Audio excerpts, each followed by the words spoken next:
बाबुराम भट्टराई माओवादी नै होइन, तिनको काम छैन भनेपछि प्रचण्डमा ताबत सकियो, अब छक्का हान्न सक्दैनन् भन्दै आक्रोश भए बाबुराम भट्टराई। प्रचण्डलाई सङ्घ र प्रदेश चुनावमा जसको भर उसैलाई धम्की, यदि काङ्ग्रेसले साथ नदिए ठेगान लगाइदिने चेतावनी। प्रचण्डलाई गुरु घिमिरेको जवाब, चुनावमा विजय वा पराजय हुने कुरा कसैले चाहँदैमा हुनेवाला छैन। अन्तत जनार्दन शर्माप्रति कुनै प्रमाण नभेटिएपछि निर्दोष साबित, आजै अर्थ मन्त्रालयमा फर्किने तयारी। चाबी हिलमा खाजा पसल सञ्चालकलाई बन्धक बनाएर लाखौं रुपियाँ लुटपाट। संसदीय विशेष समितिको प्रतिवेदन हामीले मान्ने छैन, एमाले अध्यक्ष केपी शर्मा ओली। वाम गठबन्धन भए मात्र मुलुकको निकास पाउँछ, अष्टलक्ष्मी साक्ष्य। दूधको साक्षी बिरालो यसरी बन्यो, एमाले संसदीय छानबिन समितिमा के गडबड र अर्थमन्त्रीको गल्ती साटसाट भएकै हो त। नेपालमा कोरोनाबाट मृत्यु हुनेको संख्या पनि दिन प्रतिदिन बढ्दै, पछिल्लो 24 घण्टामा 438 जनामा कोरोना संक्रमण पुष्टि। कोरोनाबाट थप 2 जनाको मृत्यु। नेपाली कांग्रेसका नेता डा शेखर कोइरालाई पनि कोरोना संक्रमण। मध्यरातमा हिरासतकी महिलालाई आफ्नो कोठामा लैजाने असय विरुद्ध बलात्कारको मुद्दा दर्ता। प्युठानमा जीव दुर्घटना हुँदा 1 जनाको मृत्यु, 15 जना घाइते, 5 को अवस्था चिन्ताजनक। अन्तर्राष्ट्रिय कानुनको पालनमा नेपालको सुस्पष्ट दृष्टिकोण भएको छ। राष्ट्रपति विद्यादेवी भण्डारी 1/3 सिटमा महिलालाई उम्मेद्वार बनाउनुपर्छ, सहमहामन्त्री उपाध्यक्ष। अन्तर्राष्ट्रिय कानुनको पालनमा नेपालको दृष्टिकोण राम्रो हुनुपर्छ। आफै पढ्ने विद्यालयको बसले किच्दा 3 वर्षीय बालिकाको मृत्यु।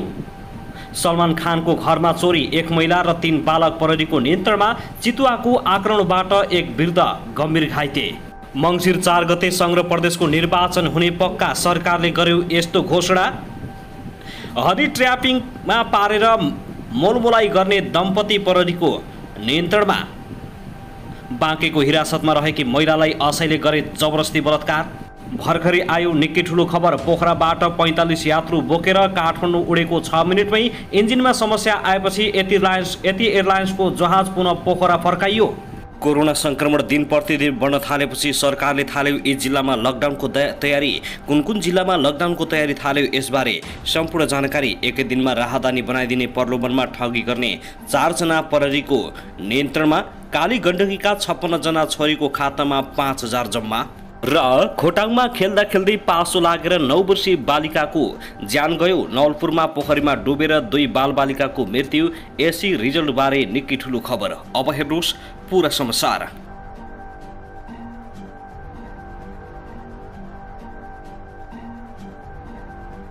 दर्शक नमस्कार, युट्युब च्यानल नेपाली खबर मिडियामा तपाईहरूलाई हार्दिक स्वागत छ। यदि हाम्रो च्यानललाई अहिलेसम्म सब्स्क्राइब गर्नुभएको छैन भने सब्स्क्राइब गरी नजिक रहेको बेल आइकन दबाई हामीसँग जोडिनुहोला। दर्शक सदा झै आज पनि हामी तपाईहरुमाझ देशभरका विभिन्न खबरका साथ उपस्थित भइसकेका छौं। यो भिडियोलाई अन्तिमसम्म हेरी हामी साथ दिनुहोला।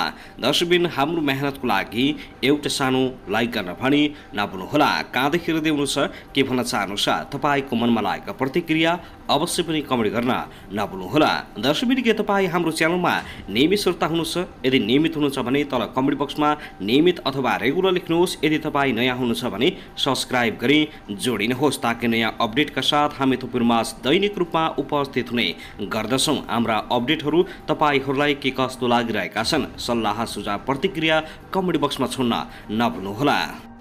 दर्शकबिन आउनुहोस् आजको पहिलो खबरतर्फ लागौं। पूर्व अर्थमन्त्री जनार्दन शर्मा फेरि अर्थमन्त्रीको जिम्मेवारीमा फर्कने पक्का भएको छ।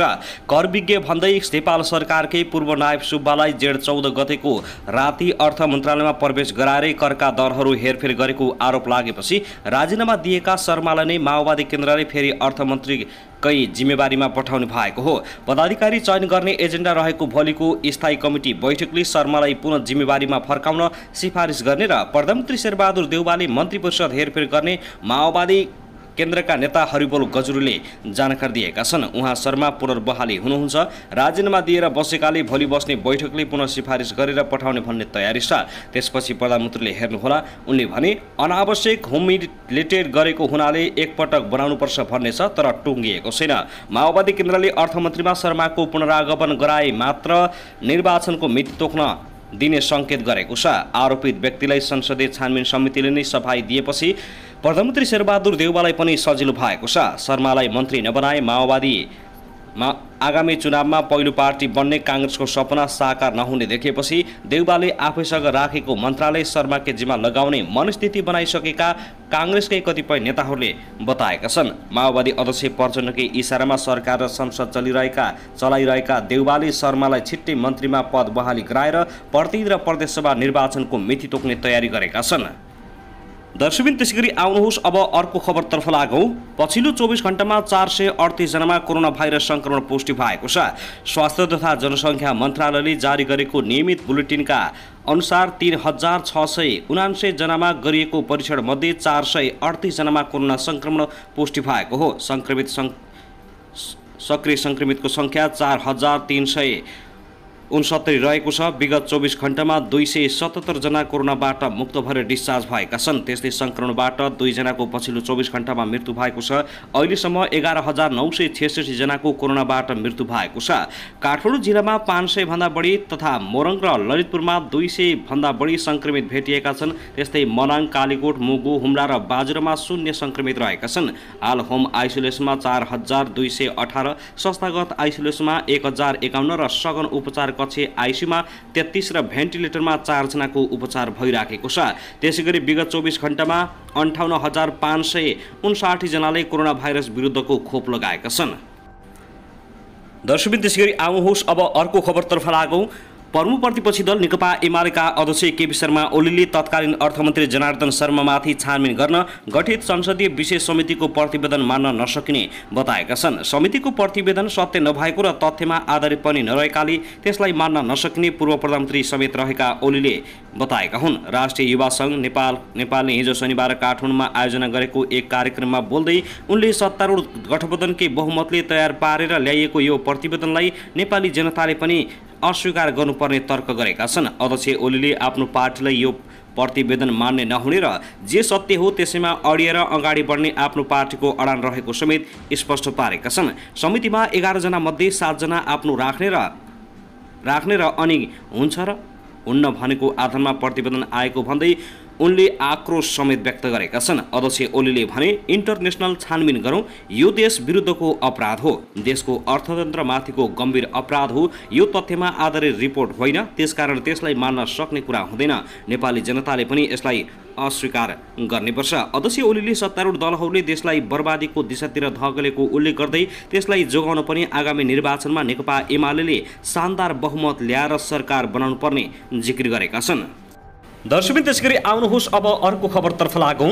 विद्यालयको बसले किच्दा 3 वर्षीय बालिकाको मृत्यु भएको छ। गढवा गाउँपालिका 7 मानपुरका भीमसेन थापाकी छोरी 3 वर्षीय पूजाको ज्यान गएको हो। प्रहरीका अनुसार शुक्रबार आफू पढ्ने न्यू मोनराइज बोर्डिङ स्कुलको ना 6 ख 6432 नम्बरको बसले किचेको हो। जिल्ला प्रहरी कार्यालय दाङका प्रवक्ता मुकुन्द प्रसाद रिजालले बसबाट ओर्लिने क्रममा उनलाई पछाडिको टायरले किचेको बताएका छन्।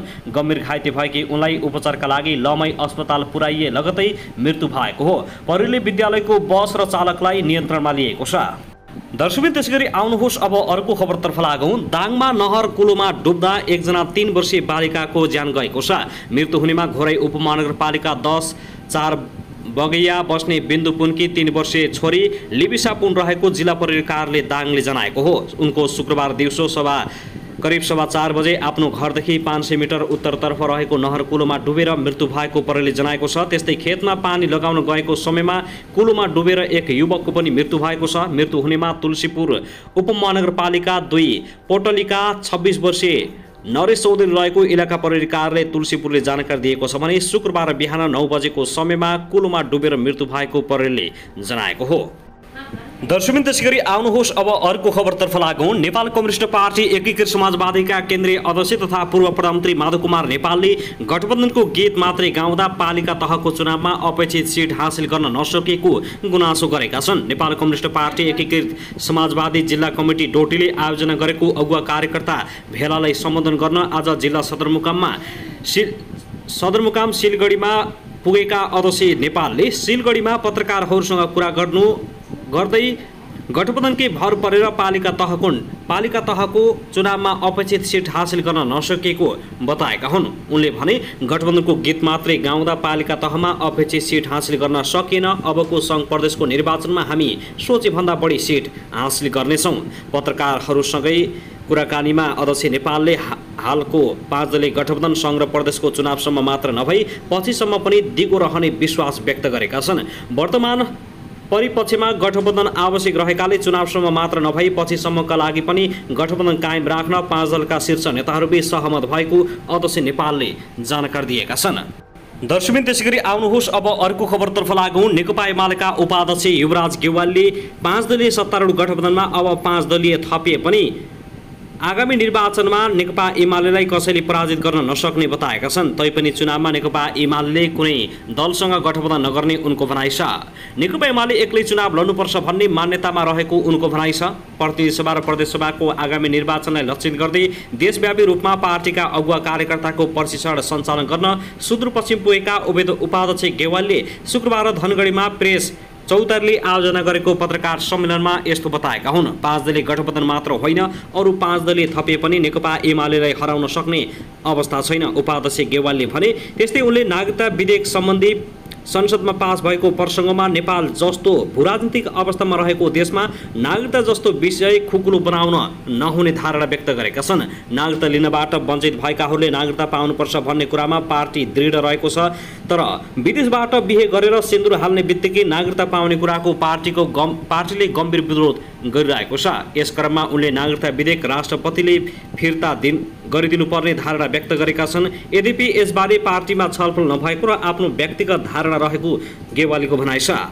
दर्शकबिन आउनुहोस् अब अर्को दुःखद घटनातर्फ लागौँ। प्युठानमा तीर्थयात्री बोकेको जीप दुर्घटना हुँदा 1 जनाको मृत्यु भएको छ भने 15 जना घाइते भएका छन्। 5 जनाको अवस्था गम्भीर छ। स्वर्गद्वारीबाट भिङ्ग्रीतर्फ जाँदै गरेको लु 353 नम्बरको जीप स्वर्गद्वारी नगरपालिका 4 उर्लाङमा आज दिउँसो दुर्घटना भएको हो। दुर्घटनामा रूपन्देहीको मायादेवी गाउँपालिका 3 की 32 वर्षीय गुडिया ठाकुरको मृत्यु भएको जिल्ला प्रहरी कार्यालयका इन्सपेक्टर लालबहादुर विकले जानकारी दिएका छन्। उनका अनुसार घाइते मध्ये 9 जनाको अवस्था गम्भीर रहेको छ भने 5 जना चिन्ताजनक रहेका छन्। घाइतेलाई प्राथमिक उपचारपछि बुटोल रिफर गरिएको विकले बताएका छन् भने घटनाबारे थप विवरण आउन बाँकी रहेको छ। तीर्थयात्रीहरू सबै बुटोल तथा रूपन्देहीका रहेका छन्। त्यसैगरी आउनुहोस् अब अर्को खबरतर्फ लागौँ। बुवाको हत्या गरेको आरोपमा प्रहरीले बैतडीमा आज एक युवकलाई पक्राउ गरेको छ। पक्राउ पर्नेमा डिलासैनी गाउँपालिका 5 सेराका 22 वर्षीय लोकराज जोशी रहेका छन्। लोकराजले उनका बुबा 68 वर्षीय अन्तराम जोशीलाई धारिलो बञ्चरो प्रहार गरेर हत्या गरेको अभियोगमा पक्राउ गरिएको हो। बैतडीका प्रहरी प्रवक्ता प्रहरी निरीक्षक लोकराज जोशीका अनुसार ती युवकलाई आज घरबाटै नियन्त्रणमा लिएको छ। लोकराजले बुबा अन्तरामलाई आज बिहान 6 बजे बञ्चरो प्रहार गरी हत्या गरेका हुन्। बिहान घरमै ठेकी सफा गरिरहेका अन्तरामलाई लोकराजले बञ्चरो प्रहार गरेको र उनको घटनास्थलमै मृत्यु भएको हो। पक्राउ परेका लोकराज विरुद्ध अदालतमा कर्तव्य ज्यान मुद्दा दर्ता भएर म्याद थप समेत भइसकेको जनाइएको छ। मृतक जोशीको शव परीक्षण प्रस्ताव परिवारको जिम्मा लगाइएको छ। दर्शकबिन त्यसैगरी आउनुहोस् अब अर्को खबरतर्फ लागौँ। दाङमा 67 वर्षीय वृद्धलाई जबरजस्ती करणी गरेको आरोपमा एक युवक पक्राउ परेका छन्। पक्राउ पर्नेमा लमई नगरपालिका 6 मध्यनगर निवासी 29 वर्षीय बलबहादुर चौधरी रहेको जिल्ला प्रहरी कार्यालय दाङले जनाएको छ।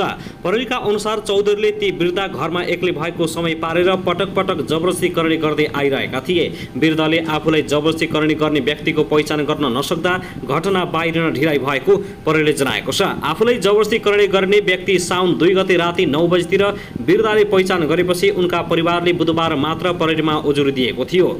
वृद्धको अवस्था भने अहिले सामान्य रहेको र जबरजस्ती करणी गर्ने चौधरीलाई प्रहरीले नियन्त्रणमा लिएर अनुसन्धान गरिरहेको जिल्ला प्रहरी कार्यालय अर्को खबरतर्फ लागौँ। राष्ट्रिय स्वतन्त्र पार्टीका अध्यक्ष रवि लामिछानेले अर्थ मन्त्रालयको डिलिट भएको भनेको सीसीटीभी फुटेज 1 घण्टामै रिकभर हुने दाबी गरेका छन्। पार्टीको सुदूरपश्चिम प्रदेश बेलालाई आज शनिबार धनगढीमा सम्बोधन गर्दै अध्यक्ष लामिछानेले यस्तो चुनौती दिएका हुन्। चुनौतीका साथ भन्छु, मलाई 1 घण्टाका लागि अर्थ मन्त्रालयको कम्प्युटरको हार्ड डिस्क दियोस्। उनले भने कस्तो कलरमा चाहिन्छ, एचडीमा चाहियो कि 4K रिकभर गरेर सर्वसाधारणलाई देखाउन सकिन भनी भन्नुहोला। अर्थ मन्त्रालयको सीसीटीभी फुटेज रिकभर हुन नसकेपछि तत्कालीन अर्थमन्त्री जनार्दन शर्मालाई शुक्रबार बजेटमा करका दर हेरफेर प्रकरणमा संसदीय छानबिन समितिले सफाई दिएको थियो।